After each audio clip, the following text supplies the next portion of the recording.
All right, so I'm going to show you some variations on the card in the bag trick, and this is going to use a little bit of the impossible location stuff that we talked about before, and I'm going to show you some other ways to do that. And then coming up, I'm going to show you one more version that you could even do this in a show. But anyway, we'll have our cards selected.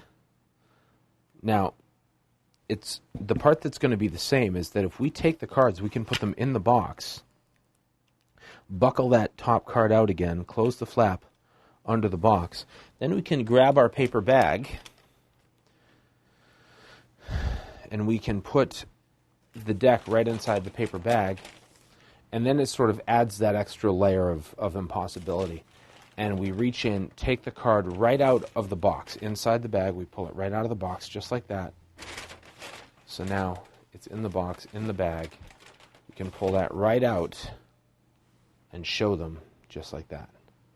You could also use the duplicate card idea that we did before, and what you would do is you would do the trick just like we did a minute ago, with only you would close the box normally and wrap a rubber band around it, and then you're going to have a duplicate card in the bag. You can even have the bag folded up with the card in the bottom of it.